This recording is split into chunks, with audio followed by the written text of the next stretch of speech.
Welcome again. We'll begin by inviting Tejo to open the sutra.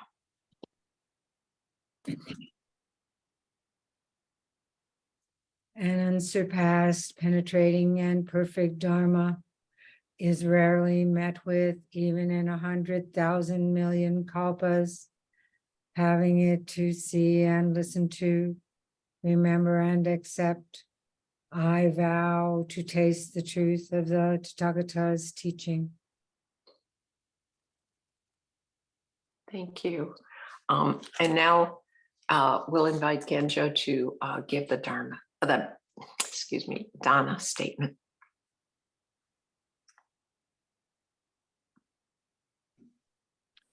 In Buddhism, when practitioners share their understanding of the teachings and practice, it is offered freely as a practice of dana paramita. Dana is a Pali word that means generosity or to give freely, and this practice is done without expectation of getting something in return. This is the spirit of speaking about the Dharma. Other ways to practice dana are to offer support to those who share the teachings, to support places of spiritual practice, and to give without judgment or expectation when opportunities arise. Those who share the teachings at Great Tree do so on a dana basis. Please support their practice by giving what you can.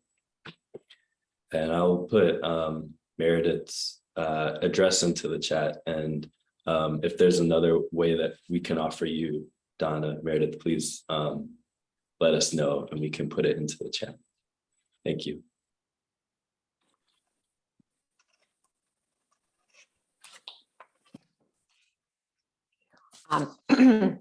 This morning, Meredith Myoun McIntosh will share with us about breathing coordination. Meredith brings the practice of zazen to a lifetime of music training and performance, and also 40 plus years of interest in body-mind awareness. Since 1988, she'd been a student of the late Tangen Harada Roshi of Bukkokuji in Obama, Japan, and she traveled there several times for extended practice. With the fabric of zazen underlying all aspects of her life, Meredith finds it profoundly helpful to study, practice, and teach those principles common to the Alexander technique and the Dharma. And personally, I just want to add that I find what she has to teach helps me bridge that body-mind gap that I keep creating for myself. Welcome, Meredith. Thank you. Welcome, everyone. I see some faces in some little cubicles, and I see some names and in some blank cubicles. So, but I know there's some people in each one of them, and I appreciate you coming. Let's see here. All right. A technical question. Am I able to share my screen in some way?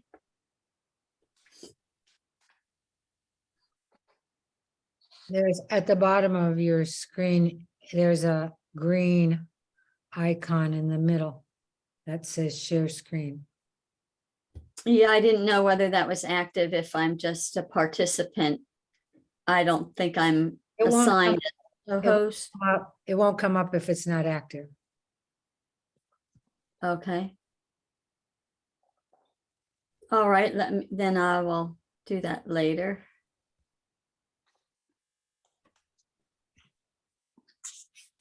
Okay. Well, I wanted to speak about breathing coordination because in our practice, we often talk about breath.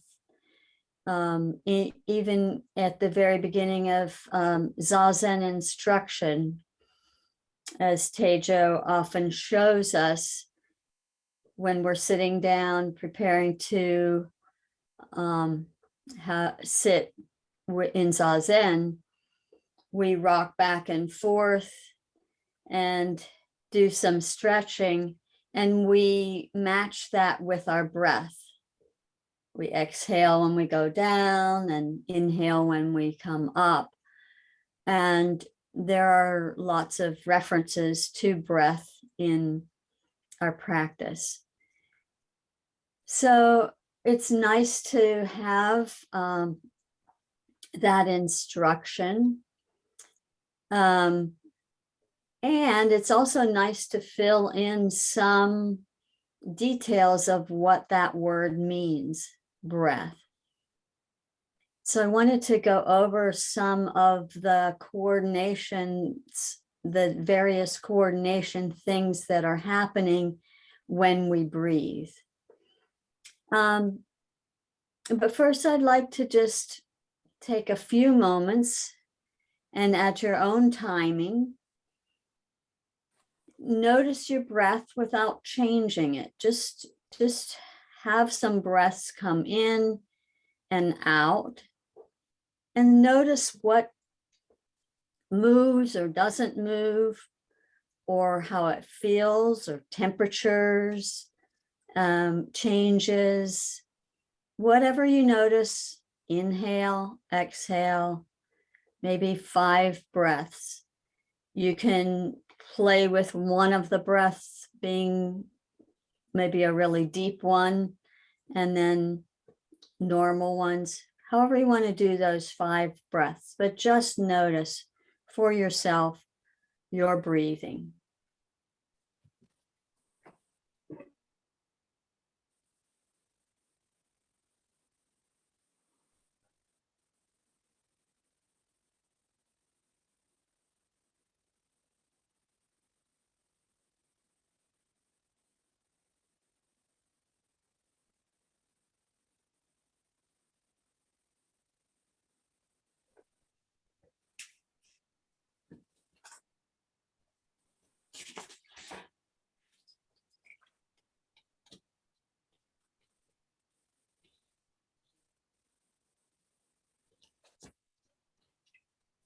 All right. We won't go around with that at the moment, but I just wanted you to begin noticing your breath.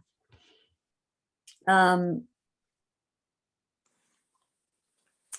lungs are bigger than we think. The lungs fill our entire cavity, and they actually, the very top part of the lung comes up above your collarbone. So I want you to just experiment to put your finger, these 2 fingers, just kind of wrap them around over the top of your clavicle, kind of in the center where those 2 bumps are, a little bit wider than those 2 bumps. Just kind of wrap your fingers in there and tuck them behind your clavicle. And then let in as much air as you possibly can. The top of the lungs will fill last. So really just let yourself breathe in to your fullest extent.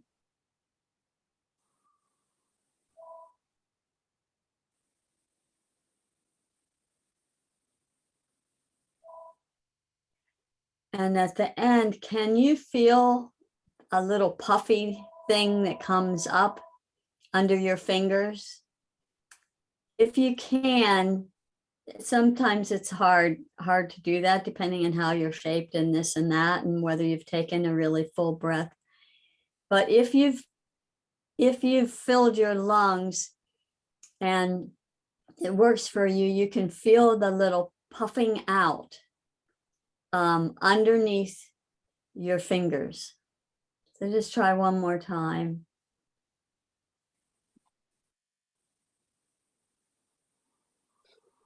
That's amazing. And you can feel them lifting your fingers. So when you think of breathing, we often can feel stuff down here, and we'll explain why a little bit later, but we don't think of how far up the lungs go. So I want you to kind of put that into your thoughts when you hear the word breathe. And lungs are like balloons. So balloons don't expand in one place, they just expand all together in all directions. And that's how lungs are. For a balloon, there's nothing confining it. It's just air that it's pushing against. So it has its ability to do that. When our lungs are inside our rib cage, and our rib cages are under muscles, and our muscles are under arms that are on top of that. And when we've gotten into some held muscles in back and front, and for whatever reasons, then that holding is not allowing the ribs to move up and out of the way, and therefore the lungs don't have their full capacity. So the more out of our way we can become by way of easing off and undoing some of that tension, the more expansion our lungs can have, the more oxygen we have, and the more lively we are. So that's one thing I really wanted to just express, is just how big the lungs are. The other main muscle that is actually the initiating muscle in our breathing is the diaphragm. And while I'm talking, I'd like to get my screen share up here, because I want to show you the diaphragm. And let's see, can I go here? Yes. This will take a little while to come up. So we'll just listen while that's coming up. So the diaphragm, a big muscle that's all inside of our, underneath, at the bottom of our lung anatomy. And it's attached onto the lower ribs all around, even around toward the back. So it's just like a big, almost like a parachute. So let's see what happens here.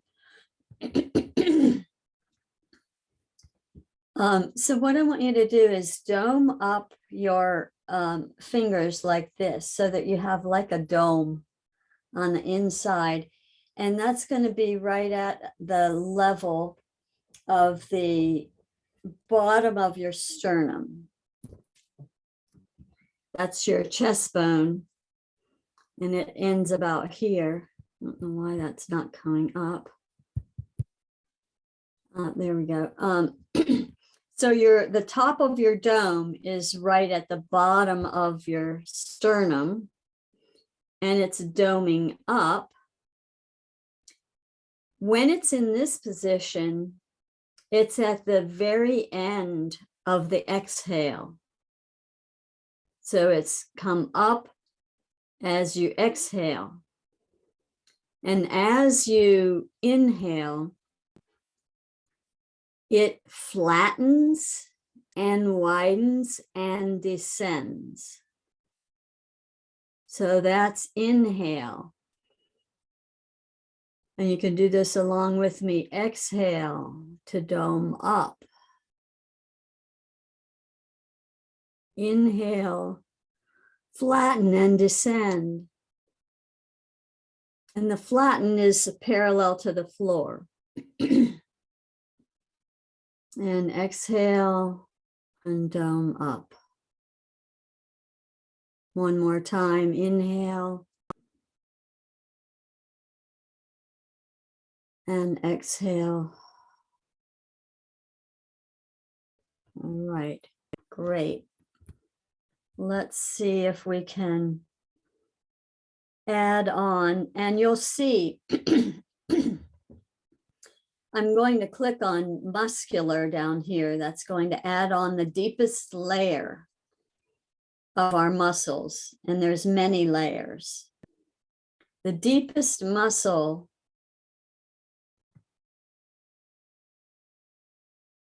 one of them is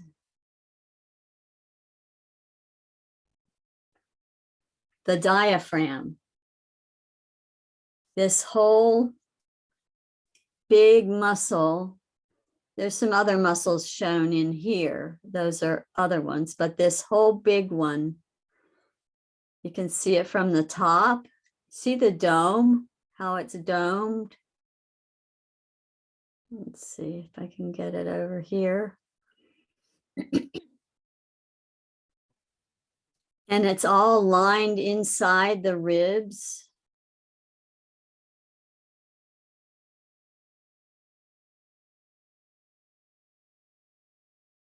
And this is a great angle to look at it.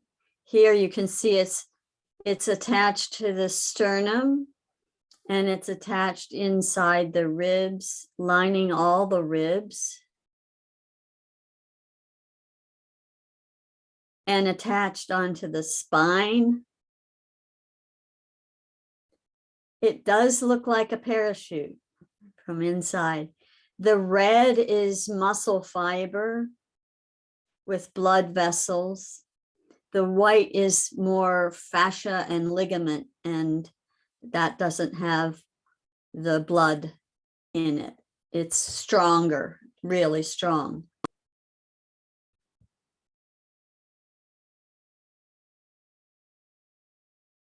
So if we go again with our hands, and just so you don't get confused, these ones up here are not the diaphragm. Let's see if we can,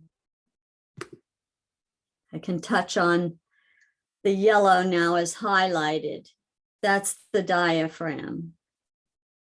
So you can see a little better now that it's highlighted where it is. So let's breathe again 3 more times. We're going to let our breath out.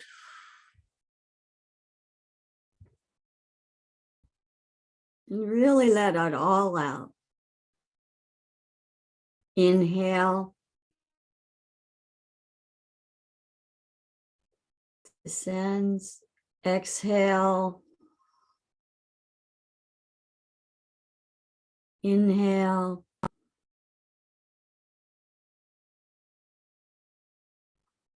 Exhale.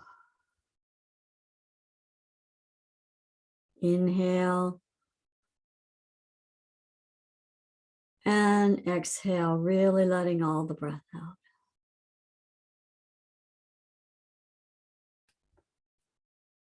All right. Let's leave that. And while I'm here, let's go over to respiratory.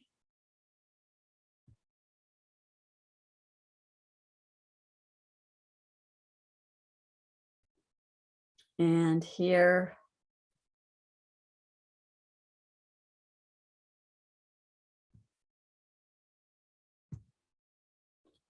okay, so I just wanted to show you, right now, it looks like the lungs aren't as far down, but when they expand, they come farther down. I mean, they don't attach more down, but they expand down in this space. here's that upper lobe that I was telling you about that comes up above the clavicle. So when you had your fingers over this bone, the clavicle, when you had your fingers tucked behind it and you take that really deep breath, you're seeing that the little top of the lobe. Okay. So I'm going to stop sharing now. All right. Another part of breathing coordination is that as I said before, that the ribs go out. Let's see, looks like am I still screen sharing? No, okay. That's on my computer then. All right, so I want you to put the backs of your fingers on the sides of your ribs and take a few breaths there, really letting your fingers be light, and they're going to ride your ribs. But I want you to notice that they're going to be expanding out and draping back down on the exhale. Here we go. Inhale. Exhale.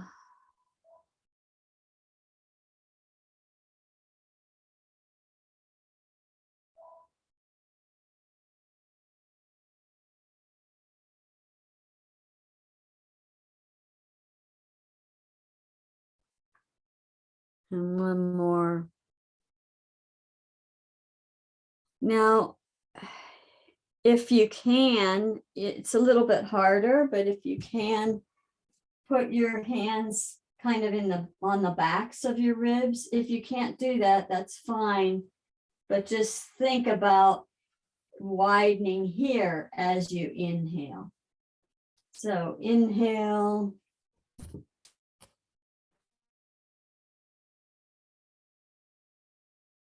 Exhale.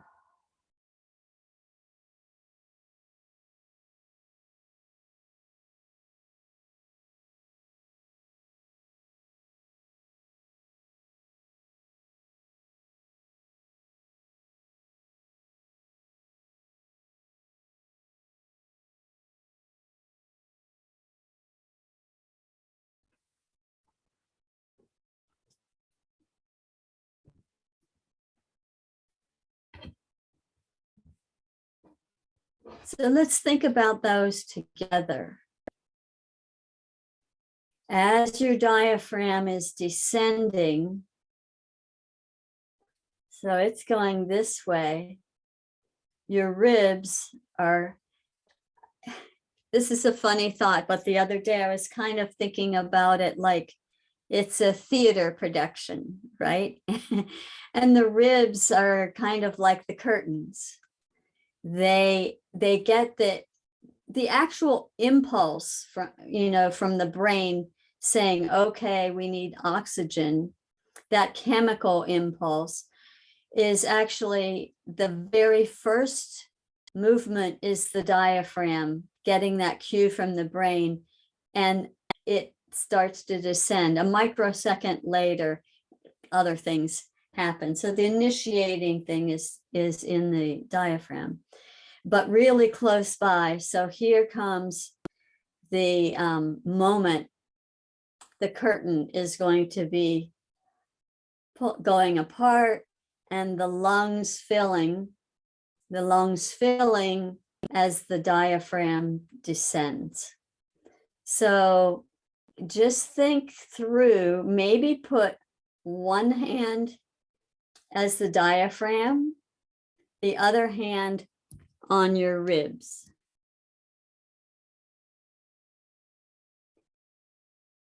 And we're going to be, this is an exhale. Inhale.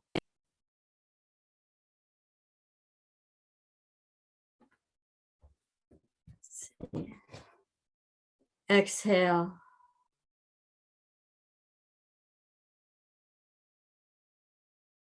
Inhale. Exhale.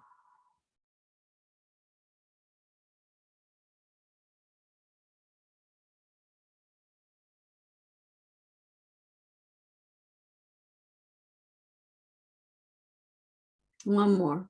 Exhale.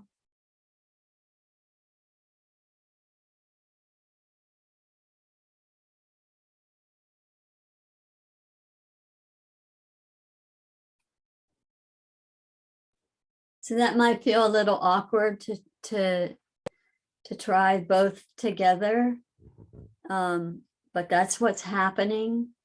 And I think if you think through it a few times, kind of like in a practice kind of way, just thinking through it, giving your brain and your coordination just a chance to sense those things, I think you will. So I'm just going to let you have a couple more minutes on your own breathing, because there's going to be another little aspect that we'll add on. But I'd like you to just sit with yourself a bit, noticing your breath and thinking through that coordination.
All right.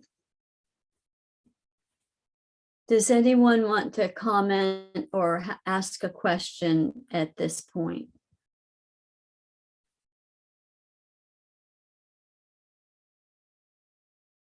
Okay. So that's all. Something, when I feel the backs of my ribs, I don't feel very much movement. What about the side of your ribs? I can feel something happening there, yeah. But I think I tend to move the front a whole lot more than the other parts. Well, I would say more that it's not so much you moving them, but I think that without the thought of letting the ribs expand, I wouldn't worry so much about if you can feel them on the side there. It's probably expanding in the back too. They're really not separate. If you can feel them on the side, they're moving out. Sometimes it's harder to feel that because it's just hard to get your hands back there and sense that. But I think what happens when you feel most of the movement in the front is that the sides and back are not moving out of the way, and we're in a habit of our whole torsos are kind of unitized. You know, we don't let ourselves have spiral and flexibility in general in our torsos. So when they're held in general as a habit, then there isn't as much movement. And when there's not as much movement out to the sides and the back, what happens, and this is happening anyway, but you don't notice it as much because there's, more room all around. But when the diaphragm is descending and flattening basically what it's doing is it's taking up some of the room in the abdominal cavity.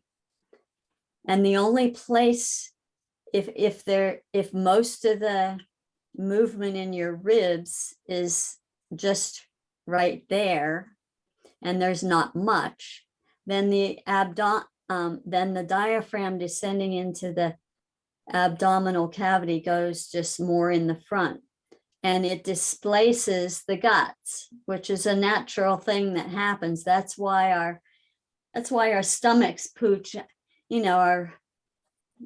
our guts pooch out when we are on the inhale, because the diaphragm's descended and taken up some of their space. So they just go out where they find space. That's why sometimes people mistakenly think that you're breathing into your abdomen, which you're not. The lungs are the only thing that fill with air. But I think that you'll find, if you practice this side rib breathing, let's just call it that for right now. The ribs don't breathe, but the side ribs, and letting your back and sides expand on the inhale, there probably won't be quite as much movement of the pooching out like that. Thank you. Mm-hmm. Anything else? Okay. So the other anatomical coordination that's happening with breathing is, I'm going to say it slowly because it's opposite of a lot of times what people think, and myself included. Years ago, I'm like, what? And that is that on the inhale, the spine gets curvier and it gathers a little bit. And this is very slight movement. But say, for instance, if this is the neck curve and this is the thoracic curve, and then this is the lumbar curve, it'll get more curvy on the inhale and then expand into length on the exhale. Curvier on the inhale and expand into length on the exhale.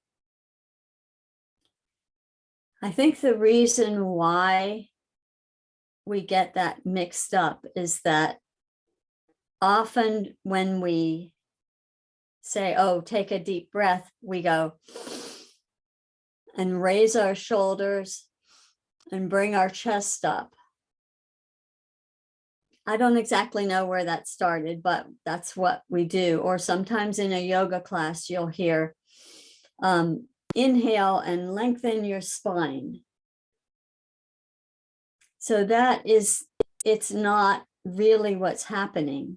And it makes a little bit of a tug of war when that's happening.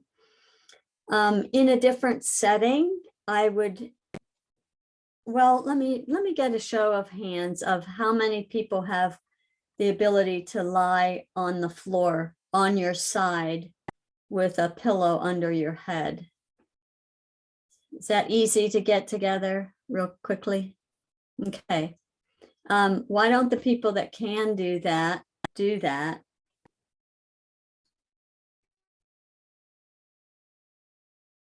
Just get a mat and then a pillow where you can put it under your head.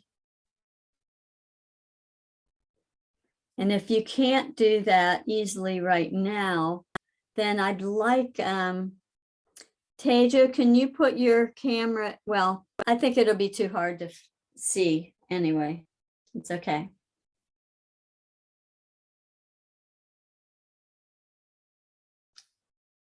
Okay. And then lie down on one side or the other with your head on the pillow.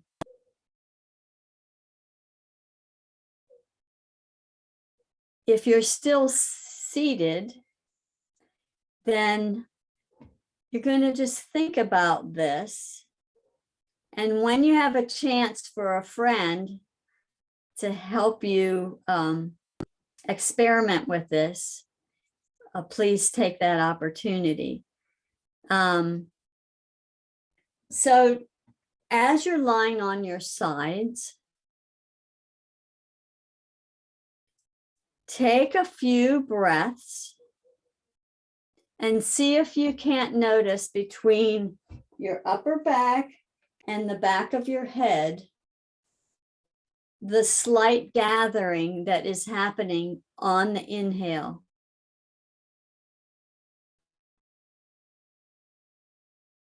What you'll notice is that your head and your shoulders are coming together, a little closer together on the inhale.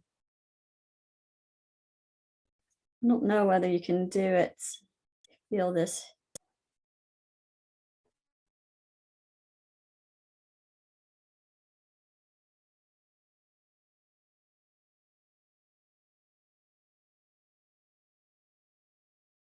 You can try with your one hand on your upper back, right where the curve starts, and then on just the lower part of your skull. It's a little harder sitting up because we're working with gravity in a different way, but see if you can feel a little gathering on the inhale, that your head tips back just a touch.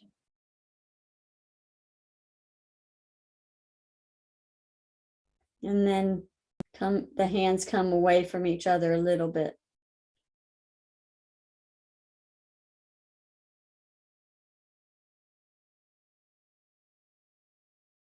It is harder to feel sitting up. And when you've taken enough breaths to at least experiment, then come to sitting again. It's a little harder to feel the lower back curve getting a little curvier, but it is doing that. If you're able to do that same experiment with a friend, where the friend will have their hand on the top part of your shoulder and on the back of your head, and they just let their hands ride as you breathe, that's really the best way to demonstrate to yourself and your friend this gathering. And sometimes when you have a friend, you can feel it down at the lower end of the spine too. So let's think about that again. And let's add that the ribs are going to be swinging out as the spine gathers. So on the inhale, let's take an inhale together. Inhale, ribs spanning out and spine gathering. Exhale, the spine lengthens into neutral and the ribs swing down. Inhale. Exhale. Inhale. Exhale. Inhale, gathering spine, draping. I'm sorry. That's it. And then exhale, draping and expanding. Inhale. Exhale. And if we're thinking about the diaphragm, exhale. Inhale, the spine is gathering and the diaphragm is descending. Exhale, spine lengthening diaphragm ascending. Inhale, gathering. Exhale, lengthening and doming. Okay.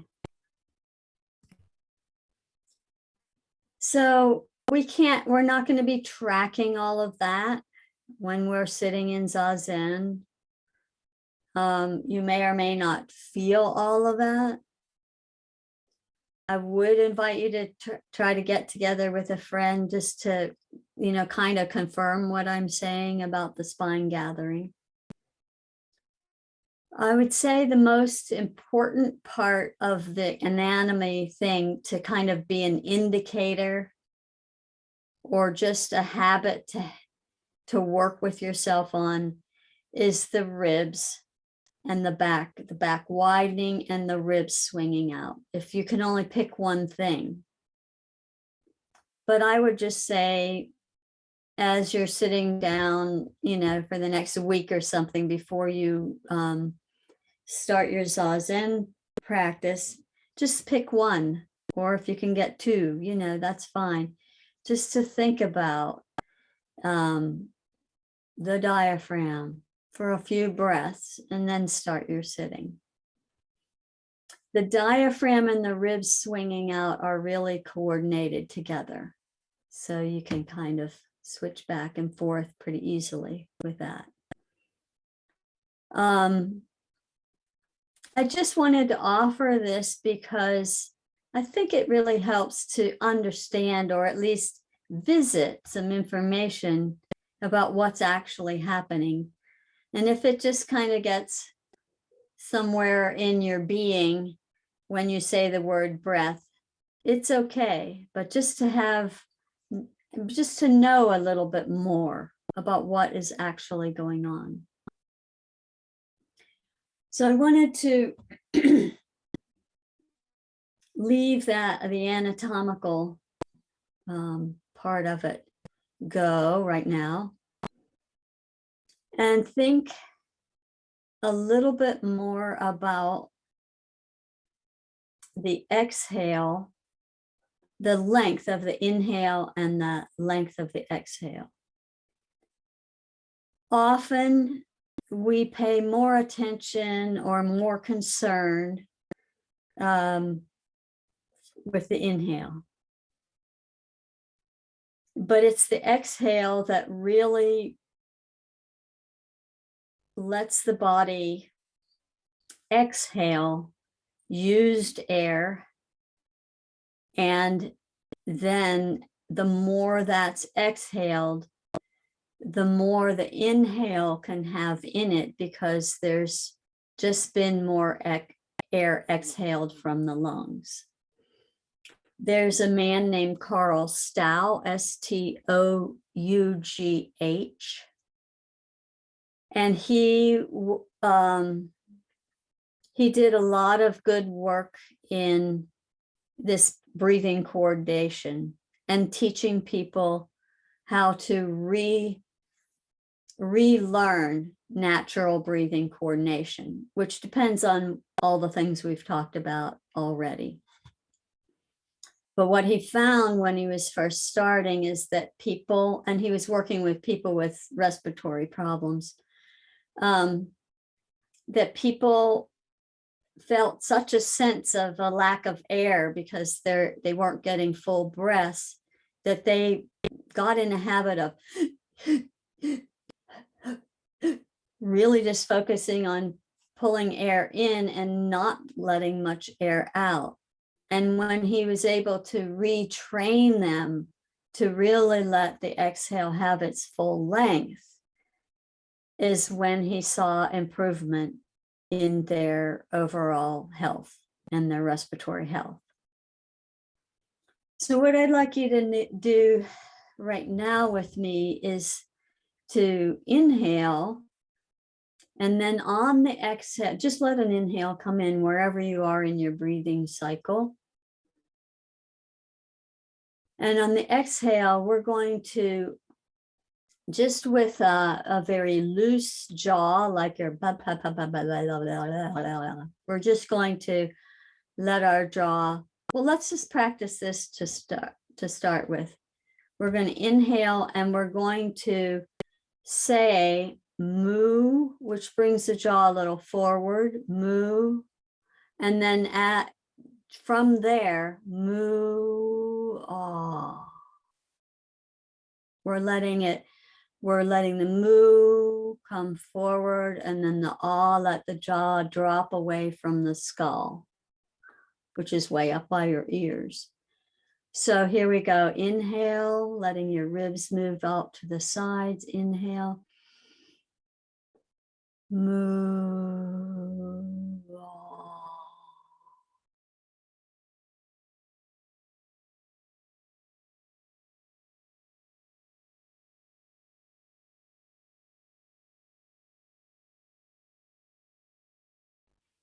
And then, so you're letting the ah out through your mouth. You're letting the exhale out through your mouth.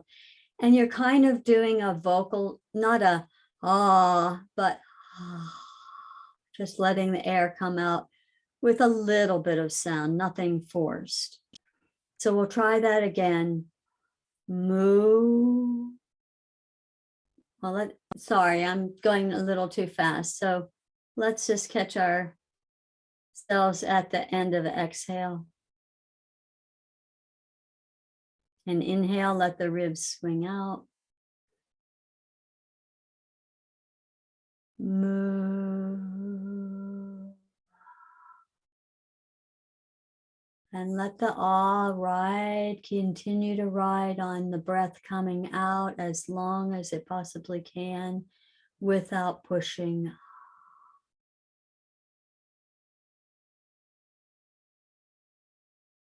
And then lips closed, breathing through the nose, inhale.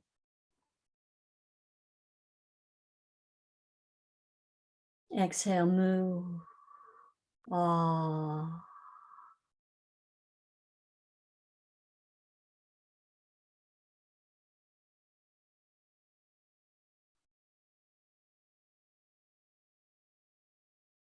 Lips closed. Inhale. Once again, ribs out. Exhale, moo. Melting into awe. No constriction in the throat or jaw. Back of the neck easy. Good. So if sometimes you have some neck tension or some jaw tension, this is a nice little etude to practice. And it's both thinking about breath and ease in this whole area, because it's really hard to, it's kind of revealing, let's say. It's not hard, but if you have tension here and your coordination isn't used to simply dropping your jaw away from your skull, you'll know that. It'll feel like, like what? Right? So see how easy that can become, the moo, ah. Another thing you can add to that to kind of track how much of the exhale that you've let out is just on top of that, you can add a simple whispered counting from 1 to 5. And you kind of let your 1, 2, 3, 4, 5, 1, 2, 3, 4, 5, 1, 2, 3, 4, 5, 1, 2. You kind of let your jaw and lips flap when you do that. And so you can have a little bit more consciousness because you're doing that counting, and you can know how far and how many groups. You don't have to count them, but just another way of consciously tracking that. So let's just try that too. Inhale, ribs swinging out. And you can move ah, and then 1, 2, 3, 4, 5, 6, 7, 8. 1, 2, 3, 4, 5. 1, 2, 3, 4, 5. 1, 2, 4, 5. 1, 2, 3, 4, 5. 1, 2, 3, 4, 5. 1, 2, 3, 4, 5.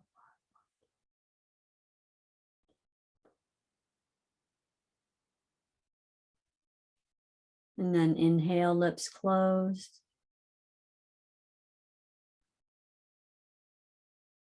Moo. 1, 2, 3, 4, 5. 1, 2, 3, 4, 5. 1, 2, 3, 4, 5. 1, 2, 3, 4, 5. 1, 2, 3, 4, 5. 1, 2, 3, 4,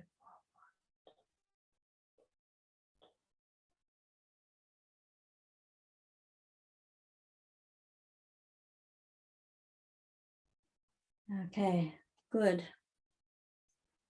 And you can play with that. We won't do that now, but you can start to add vocalization, like 1, 2, 3, 4, 5, or 1, 2, 3, 4, 5.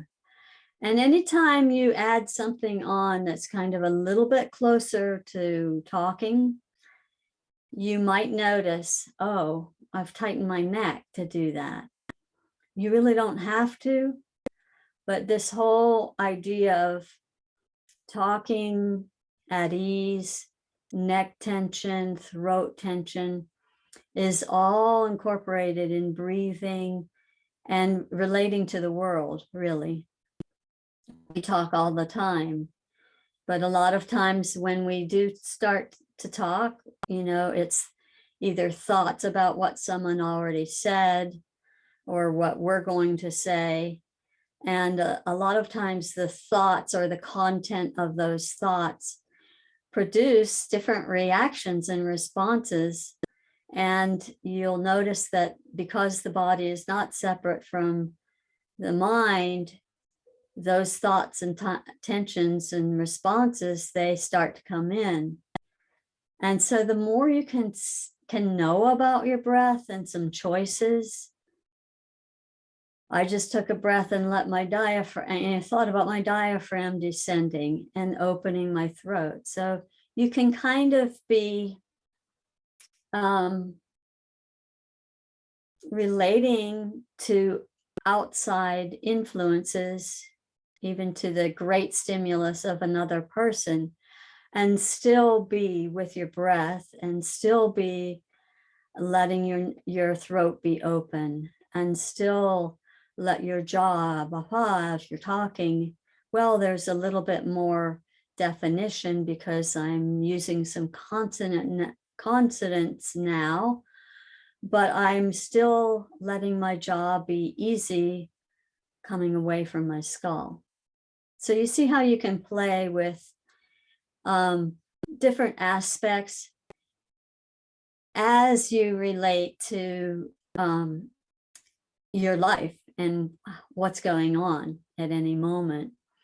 And that's just like our Zen practice. We're not meant to be only focused on our breath and our sitting.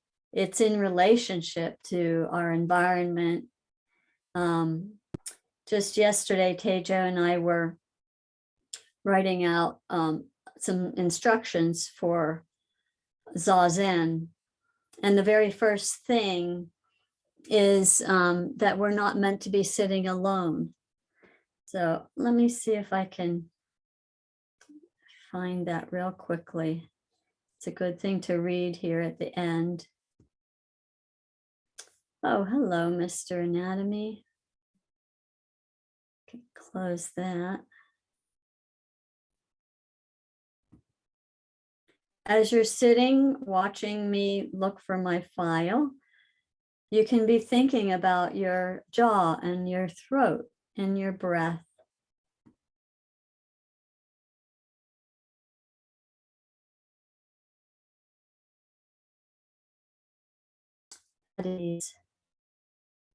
All right. So we can read that. I'll read this just out loud, and you can follow along or not. Well, let me just invite you to just not, I'll read it out loud. And you just stay with anything that I mentioned this morning that appeals to you, just stay with looking at that. The zazen we do is a little different from the kind of meditations other religions do. In Chinese, etymologically, za means two persons sitting in the universe. That means sitting. It means you have to sit with more than two beings, not only human beings. You cannot sit alone. So you should sit with more than two beings in the universe, not in your own egotist, selfish territory. So you must open yourself and sit in the universe. Very naturally, you have to sit with all sentient beings. Za is sitting. Zen is tranquility. And then very naturally, that sitting is Zen tranquility, because all sentient beings around you are exactly sitting with you. So all we have to do is do our best to sit in the universe with all sentient beings. That's all we have to do. Don't expect anything special besides this. Just do your best to do this zazen, end of quote. And that's from Katagiri Roshi in a 1982 talk. So I'll get out of there. All right, and I'm going to stop the screen share. These are our beautiful mountains on my desktop from the Blue Ridge Parkway. All right, so I hope that gives you a few things to play with and think about, maybe experiment with a friend. If there's any comments, we have a few minutes left.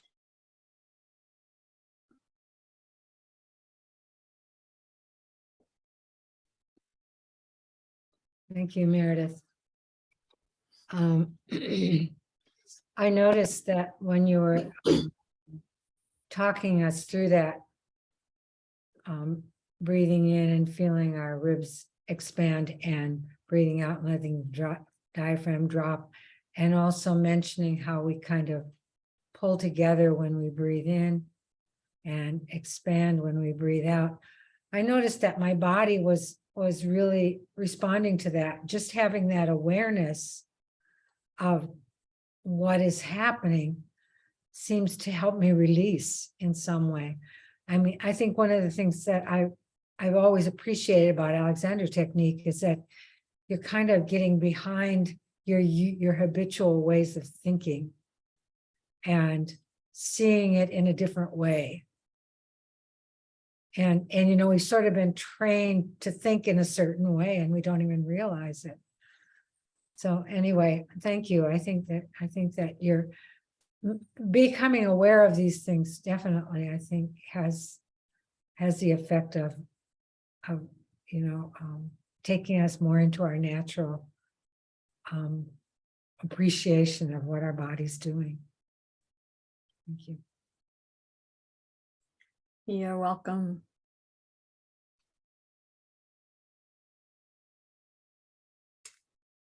All right, my fellow, oh, did you have something to say, Lisa? I just wanted to comment about, yeah, like some of the yoga cues of like that deep belly breathing, like breathe deep into your belly. So it makes me wonder now, is that just a prompt in terms of trying to get your lungs to expand? So maybe not focus on blowing my belly up, but more from expanding my ribs might be that might be the switch I need to make. Or Yes, I think that's a really good way that you described it. I think if you want to continue to use the words belly breath, that would be okay. mm, But now you have a little bit more information, and sometimes these are metaphors or just attempt to have a deeper breath rather than a shallow breath. So I think if you want to continue to use the words, that's fine, but just know the why that might be said. And now literally the air is not going into your Right. abdomen, so right. I think the way you said that indicates to me that you would use that well, just with a little more information. So see, play with it. I mean, you could just Yeah. play with saying other things like diaphragm, descending breathing or something, but from how you said that, I trust you. Yeah, well, I'm not a yoga instructor. It's just what's been said What you've heard. yeah, what's been said to me. And Yeah. so now, yeah.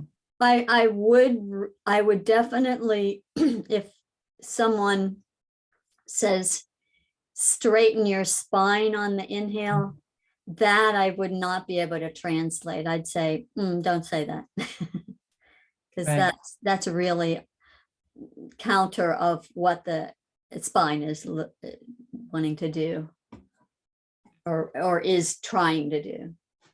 I wonder, I've wondered for a long time about this belly breathing because of course that's suggested in zazen too. And it's part of the instruction. And a couple things sort of, one thing is that I read in the Chinese text one time, it said that women should not do belly breathing, that it should be higher up. And I guess that would be the diaphragm, because for women, it affects their internal organs in negative ways. But the other thing that's always struck me is how I feel like when I'm trying to be aware of it, sometimes it just makes my belly really tight. And one time I was with Katakiri Roshi when he had to have surgery on his abdominal area, and they literally cut him straight down through there. And his muscles were so tough that, he had trouble returning to breathing again. And I always wondered to just in kind of natural breathing, and, he had to breathe in to, after you have anesthesia and all that. Mm-hmm. He had such a hard time because his muscles are really developed in his belly. And I always wondered whether that was really a very good thing to have your muscles that developed. Mm-hmm. I don't know. It just made me wonder, because when you were talking, it seemed like this is what naturally happens when our diaphragm goes down. And that's so different than thinking I have to put my breath into my belly. Yeah, I agree. I would just play with what we're saying here and see what difference it makes. Yeah. And, I don't fault anyone for giving instruction that was given them or whatever. It's just, sometimes opportunities to have new information just doesn't happen to come up in one person's life and another, so we just consider ourselves fortunate to run into information when we do. I mean, you ran into the Zen practice, in its form. Everybody has their own, wonderful things that they bump into, and we just fill in as we go, and Bob's your uncle, as they say. And these things have been are being translated from another culture. Yeah. And into words that are more definitive than they are in Asian cultures. I know we're just about done here. So do you have anything you want to finish off with, Meredith? No, I mean, I always just think we have to remind ourselves of what culture anything comes from, and translations and the vintage of that culture. You know, what was it? A patriarchal culture when it was even being written in the original language. I mean, there's just all kinds of dynamics. So I would just say, take what you run into at any moment and play with it and see what lands in you and what moves along. Okay, should we give back the merit? I need somebody to respond. Okay. May the merit of this practice May the merit of this practice benefit all beings benefit all beings and bring peace. and bring peace. Thank you. I want to mention something, and Christine, I think you'll be particularly interested in maybe Kalyan too. Chimyo is going to be leading the sesshin here in person in October. It's a 4.5-day sesshin. So I just want to put that out there because she will need some support, and it's very nice to do things in person. And all you have to do is take a home test before you come. Thank you all for coming, and thank you, Meredith. And Thank you, Meredith. Thank Loved it. Thank you. Do we want to mention that you and Meredith will be doing a retreat at Southern Dharma? If people liked what they heard today, especially? Yes, yes. Yes, although it may be full, but I'm not sure. So if someone was interested, I would just suggest to go to the Southern Dharma website, and it'll be on the schedule of events. It's in September, like the 22nd to the 25th or something, somewhere right around there. It's a good one. Registered. You're registered? Oh, good. Oh, Good. good, Lisa. Good. Oh, perfect. We got to get Anna a ride up to Asheville. I'll Yeah. be coming from Irwin. If I can make it. Oh, I need to get we need to get in touch with each other because my eyes, I can't commit to driving a strange place right now. And Perfect. I'm glad I said that. and Southern Dharma does take some talent to get back to, as I remember, and you will both love it. Will you stay on, Lisa, and I can get your information after everybody leaves? Yes. Okay. Have a really nice Saturday, and or was it Sunday? It's Saturday. Okay. And have fun breathing. Yes. Take care. Bye-bye. Cheryl just got here. Cheryl, what's up?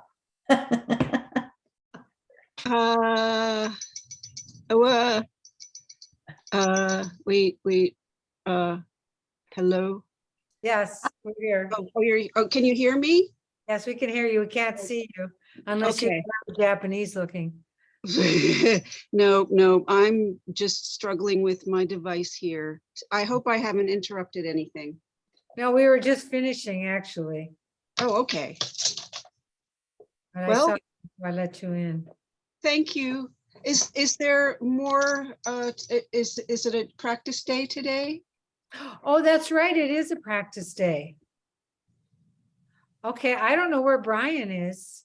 Oh, And I haven't heard anything from Brian, but I'm planning to be here. I wondered if if Trey was going to stay, but he's already gone. So, but Cheryl, I'm planning on it. So, what time is Okay. it? It's 10 after. So, we'll reconvene at 20 after, if that's okay with you. I need to get some information from Lisa and for sure. Well, That's Okay. great to hear. Okay, I'll see you then. all righty. And it's nice to Good. see everyone. Yes. Good. So Lisa, can I get your like email and phone number and we can talk? Yes, yes. You want me to put it in the chat, or I'll just tell you? Tell me, I have a pencil here. Okay, my email is L B as in bird, A R R O S O number 0927 @gmail. Okay. You probably have that on our email list, but yeah. And my phone number, let me give you my phone number. Okay. It's 540-808-3424. Okay, let me read that back. 540-808-3424. Yes. And so Okay. my plan, I live in Blacksburg, Virginia. So my plan is I'm driving to my brother's in Irwin, Tennessee. Oh dear, I thought you meant Irwin, Georgia, because I'm in Georgia. Oh, dang. That was a near miss. Oh, dang. That's, Too bad. oh, I thought I was thinking, because there is an Irwin County, and oh. we have Irwin too in Georgia. Oh boy, well, that would have been wonderful. I know. And I was looking forward to having time, to having a moment with you of travel. Oh well, Oh maybe well. you're going to enjoy it. Yeah, I'm excited, and especially with Meredith. Yeah. Just yeah. It's going to be. So, well, I'll keep seeing you here. I won't see you on the road there. No, but will you be there? Are you coming to the retreat? If I can't get a ride, I can't. Yeah. My eyes are not good right now, and I don't know what they'll be like in a couple of weeks. But if they're like they are now, or if they're coming and going, I can't drive to places where I haven't been a lot of times. Right. So, but anyway. No. Well, thank you for the impetus and the impulse. And yes, I would have. If you can be part of practice day at some point today too, that would be great. But Okay. have a wonderful day. Thank you. Thank Okay. you. Bye.